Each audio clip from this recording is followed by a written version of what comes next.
Halo, perkenalkan nama saya Jonathan Windartawang, biasa saya dipanggil Jona. Saya berusia 17 tahun dan saya berkuliah di Universitas Multimedia Nusantara atau UMN. Fakultas saya adalah Ilmu Komunikasi. 3 kebiasaan baik yang sudah dimiliki saya yaitu disiplin dalam mengatur waktu. Alasan disebut kebiasaan baik karena saya terbiasa membuat jadwal harian untuk kuliah, untuk tugas, untuk kegiatan pribadi, dan untuk kegiatan kerja. Dampaknya apa sih yang saya dapat? Membantu saya tidak menunda pekerjaan. Keluarga melihat saya lebih teratur dan teman-teman juga sering terbantu karena saya bisa diajak bekerja sama dengan rapi. Lalu kedua, mudah beradaptasi dengan lingkungan baru. Alasan disebut kebiasaan baik adalah kemampuan ini membuat saya cepat akrab dengan teman sekelas gitu dan aktif dalam kegiatan kampus dan kegiatan kerjaan. Lalu dampak apa yang saya dapat adalah saya tidak kesulitan membangun relasi, keluarga bangga karena saya bisa bersosialisasi dan teman merasa nyaman untuk bekerja sama bersama saya gitu. Lalu saya ketiga suka membantu orang lain.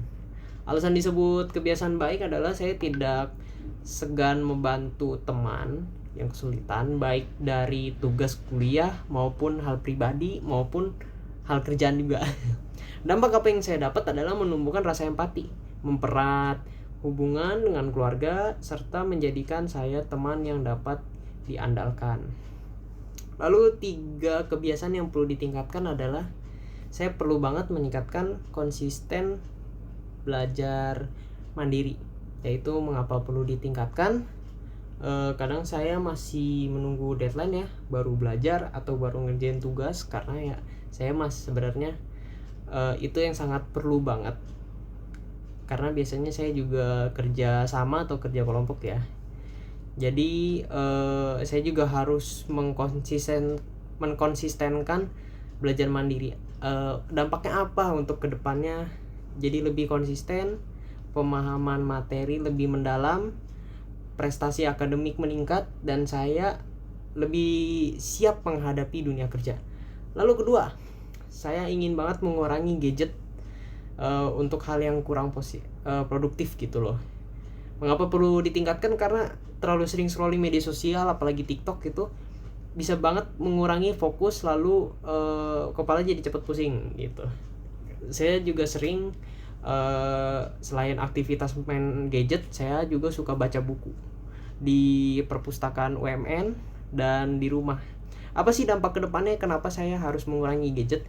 Jika dikendalikan, saya bisa lebih fokus pada pengembangan diri, tidak mudah terdistraksi dan lebih efisien dalam mengerjakan tugas, apalagi kerjaan. Lalu ketiga, meningkatkan keterampilan public speaking. Yes, aku sangat membutuhkan banget public speaking, apalagi nanti di dunia kerja saya membutuhkan yang namanya public speaking. Mengapa perlu ditingkatkan gitu? Sebagai mahasiswa ilmu komunikasi, kemampuan bicara di depan umum sangat penting banget bagi saya. Sementara saya aja masih gugup, apalagi membuat video ini saya masih gugup gitu. Lalu dampak kedepannya apa gitu loh?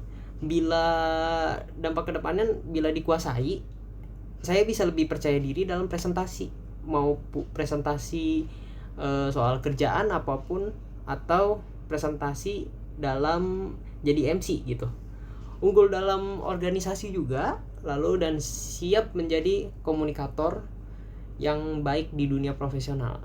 Sekian, ini video saya. Terima kasih sudah menonton sampai akhir dan salam sejahtera. Dadah.